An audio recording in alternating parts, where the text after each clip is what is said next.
Good morning students. நம்ம நேற்று பார்த்தது 7ஆம் வகுப்போட ஆழ்கடலின் அடியில் அப்படிங்கிற துணைப்பாடத்தை பார்த்தோம்.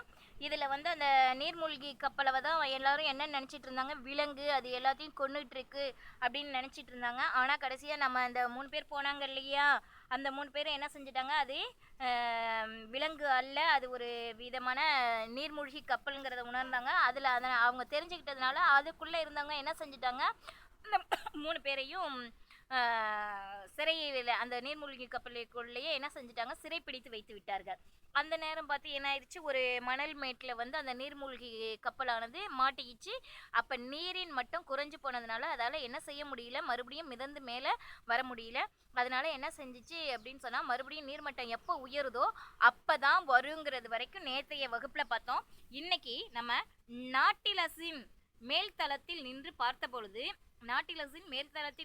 பொழுது சற்று தொலைவில் ஒரு தீவு தெரிந்தது. நெமோவிடம் இசைவு பெற்று நானும் நெட்டும் கான்சிலும் ஒரு படகை எடுத்துக்கொண்டு அந்த தீவிற்கு சென்றோம். அங்கிருந்து ஏராளமான காய்கறிகளை சேகரித்து கொண்டு படகில் ஏறினோம்.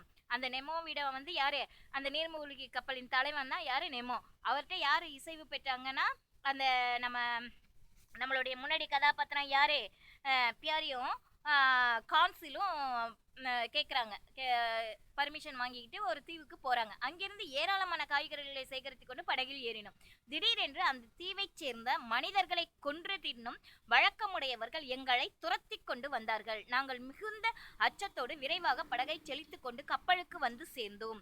ஏராளமான படகுகளில் அந்த மனிதர்கள் எங்கள் நாட்டிலசை சூழ்ந்தார்கள்.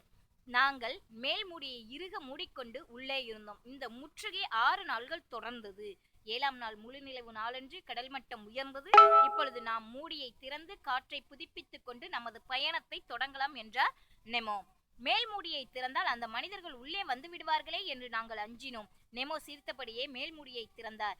உள்ளே இறங்குவதற்கு ஏணியில் கால் வைத்தவர்கள் அலறிக்கொண்டு ஓட்டம் பிடித்தவர். அந்த ஏணியில் மின்சாரம் பாய்ச்சி இருந்தார் நெமோ. அதன் பிறகு நாங்கள் காற்றை புதுப்பித்து கொண்டு